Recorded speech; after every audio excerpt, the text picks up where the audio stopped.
تو سر کیسے آئے گا نظام؟ آپ صلی اللہ علیہ وسلم کی بڑی واضح حدیث ہے جس میں آپ صلی اللہ علیہ وسلم نے 5 ادوار کا ذکر کیا ہے. پہلے دور کے لیے آپ نے فرمایا کہ ایک دور آئے گا جس میں میں ہوں اور پھر میرے بعد خلفائے راشدین ہوں گے. خلفائے راشدین جب ہم کہتے ہیں تو اس کا مطلب ہے بالکل ایگزیکٹلی آپ صلی اللہ علیہ وسلم، اگر آپ صلی اللہ علیہ وسلم موجود ہوتے تو وہی فیصلے لیتے جو حضرت ابو بکر نے لیے، حضرت عمر نے لیے، حضرت عثمان نے لیے، حضرت علی نے لیے. اس لیے ہم ان کو خلفائے راشدین کہتے ہیں. اس کے بعد پھر آپ نے فرمایا کہ پھر ملوکیت آ جائے گی، کاٹ کھانے والی بادشاہت ہوگی. پھر آپ نے فرمایا کہ ایک وقت آئے گا کہ ہمارے پاس سب سے پہلے میں ہوں، پہلا دور، پھر خلفائے راشدین ہوں گے دوسرا دور، پھر کاٹ کھانے والی ملوکیت ہوگی.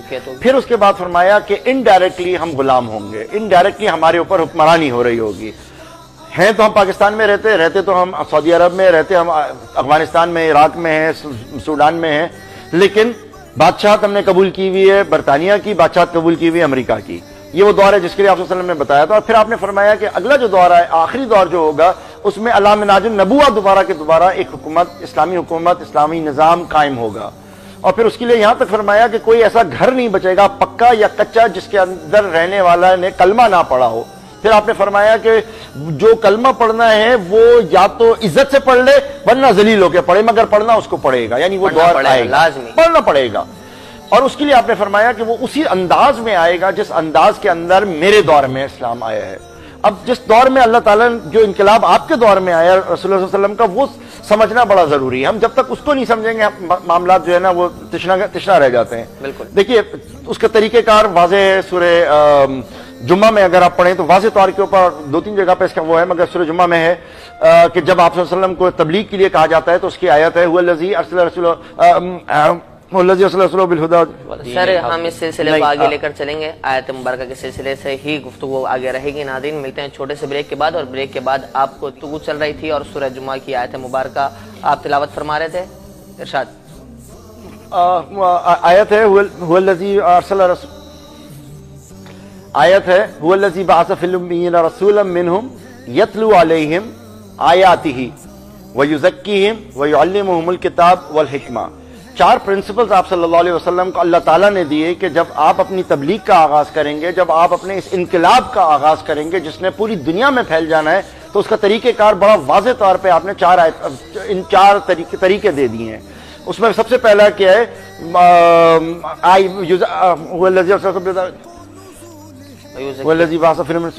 یتلو علیہم آیاتہ. پہلا طریقہ دے دیا یتلو علیہم آیاتہ کہ آپ سب سے پہلے آیتیں تلاوت کریں قرآن مجید کی.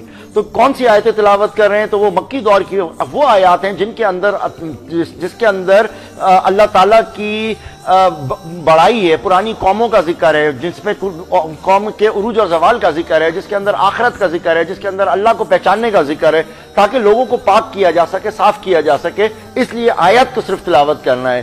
پھر وہ یزکیہم، پھر جب آیتیں آپ نے ان کو دکھا دی پھر ان کا تزکیہ کیا جائے گا، ان کو صاف کیا جائے گا، ان کو کلین کر کے بتایا جائے گا کہ کیا اس سے مراد ہے. پھر یعلمہم الکتاب، اب کتاب کا علم سکھانا ہے جو مدنی دور میں ہمیں دیکھنے کو ملتا ہے کہ کیا چیز حلال ہے کیا چیز حرام ہے. یہ آخری دور، یہ اپنا اس دوسرے دور میں ہوا مدینہ میں. اور پھر اس کے بعد ہے حکمت سکھائی ہے کہ کب کس طریقے سے کس انداز میں آپ نے بات کرنی ہے.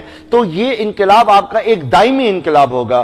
پھر آپ صلی اللہ علیہ وسلم کا اگر آپ ایک انداز دیکھیں تو وہ انتہائی فطرت کے اوپر مبنی ہے کہ جب اللہ تعالیٰ نے سب سے پہلے آپ کو یہ پیغام دیا کہ اب جاؤ اور جا کے اقرا بسم ربک الذی کے بعد اب اس کی ابتدا کرو، تو سب سے پہلے آپ نے ابتدا شروع کری اپنے گھر سے. سب سے پہلے آپ نے اپنی زوجہ کو یہ بات بتائی، سب سے پہلے زوجہ نے آپ کا اقرار کیا.